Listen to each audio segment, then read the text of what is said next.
পুণ্যস্নানের দিকে নজর দেব। পৌষ সংক্রান্তির আগে সাগরে উপচে পড়া ভিড়, কড়া নিরাপত্তার মধ্যে গোটা দেশের বিভিন্ন প্রান্ত থেকে মানুষজন এসে পৌঁছেছেন। কনকনে ঠান্ডার মধ্যে ভোররাত থেকেই গঙ্গাসাগরে পুণ্যস্নান চলছে। একেবারে নির্দিষ্ট নিয়ম রীতি মেনে পুজো পাঠ চলছে। দেশের বিভিন্ন প্রান্ত থেকে জড়ো হয়েছেন পুণ্যার্থীরা। এই মুহূর্তের একটু গঙ্গাসাগরের ছবিটা দেখে নেব। অর্পণ মণ্ডল আমার সঙ্গে সরাসরি গঙ্গাসাগর থেকে রয়েছেন। অর্পণ,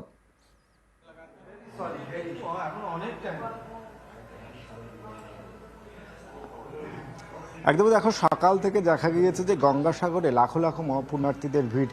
মহেন্দ্রক্ষণের কিছু সময় বাকি থাকলেও কিন্তু সকাল থেকে যে লাখো লাখো পুণ্যার্থী যারা এসছেন তারা পুণ্য স্নান সেরেছেন, এবং এই সমস্ত পুণ্যার্থী যারা এসছেন তাদের নিরাপত্তায় জেলা প্রশাসনের পক্ষ থেকে বাবুঘাট থেকে গঙ্গাসাগর তট পর্যন্ত 1150টি সিসি ক্যামেরা, পাশাপাশি 16টি ড্রোন, 14,000 পুলিশ কর্মী সহ একাধিক ব্যবস্থা করা হয়েছে। সকাল থেকে যেটা সবথেকে তাৎপর্যপূর্ণভাবে দেখা গিয়েছে যে সমুদ্র সৈকতে যেখানে পুণ্য স্নান সারা হচ্ছে সেখানে ত্রিস্তরীয় নিরাপত্তা বলয় তৈরি করা হচ্ছে। একদিকে এনডিআরএফ, অন্যদিকে কোস্টগার্ড এবং ড্রোনের মাধ্যমে সেখানে নজরদারি চালাচ্ছেন জেলা প্রশাসনের আধিকারিকরা। এর পাশাপাশি পুণ্যস্নান নানা রীতি মেনে দেশের বিভিন্ন প্রান্ত থেকে যারা এসছেন প্রত্যেকে নিজ নিজ রীতি মেনে এখানে স্নান করেছেন। গঙ্গা আরতি দেখা গিয়েছে এবং তার সঙ্গে অবশ্যই কপিলমুনি আশ্রমে দীর্ঘ লাইন ঠেলে তারা সেখানে পুজো দিয়েছেন।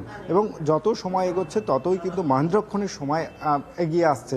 যদিও যে তারিখ বলা হয়েছে, অর্থাৎ আজকে রাত্রি 12টা 13 তার মহেন্দ্রক্ষণ বা মাহি সংযোগ স্থল যেটা বলা হয়, সেই মাহি সময়ে সেখান থেকে স্নান শুরু হবে এবং পরের দিন রাত্রি 12টা 13 পর্যন্ত এই স্নান চলবে।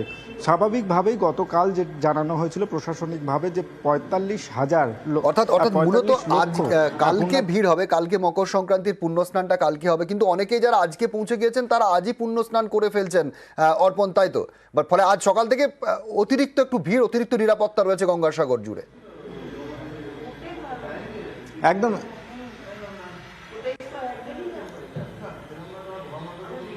একদমই দেখো, যারা এসছেন তারা সময় নষ্ট না করেই তারা পুণ্য স্নান ছাড়ছেন, এবং আমরা অনেকের সঙ্গেই কথা বলেছিলাম, তারা যেটা জানাচ্ছেন যে আজকেও তারা স্নান সারবেন এবং 12টা 13 যে মাহিক্ষণ সন্ধিক্ষণ সেইখানেও তারা দ্বিতীয়বার তারা কিন্তু এই স্নান সারবেন। বিশেষ করে মহন্তরা যারা সাধু সন্ত এসছেন দেশের বিভিন্ন প্রান্ত থেকে, তারা যেটা জানাচ্ছেন যে গঙ্গাসাগরে আসা একটু পুণ্যভূমিতে আসা, তাই তারা সময় নষ্ট না করে আজকে মহেন্দ্রক্ষণের শুরুর সময় তখনও যেমন তারা গঙ্গা স্নান সেরেছেন এবং রাত্রি 12টা 13 পর থেকে সাধু সন্তরা তারা স্নান শুরু করবেন এবং আগামী কাল পর্যন্ত এই স্নান চলবে। যেটা প্রশাসনিকভাবে মনে করা হচ্ছে এই যে গতকালের 45 লক্ষ পুণ্যার্থী যারা এসছেন সেই সংখ্যাটা অনেকটাই বাড়বে। তবে নিরাপত্তা একইভাবে রয়েছে এবং আগামী কয়েক ঘন্টা যেভাবে পুণ্যার্থীরা যারা বিভিন্ন যে পয়েন্টগুলো করা হয়েছে সেখান থেকে তারা রওনা দিয়েছেন এবং ভ্যাসেল পরিষেবা যথেষ্টভাবে চলছে এবং সেই ভ্যাসেলে করে তারা কচুবেড়িয়া থেকে লট নাম্বার 8 এবং সেখান থেকে যারা ফিরে যাচ্ছেন এবং আসছেন সব কিছুর উপরে নজর রেখেছেন মেগা কন্ট্রোল রুম থেকে পুলিশ আধিকারিকরা। ধন্যবাদ অর্পণ।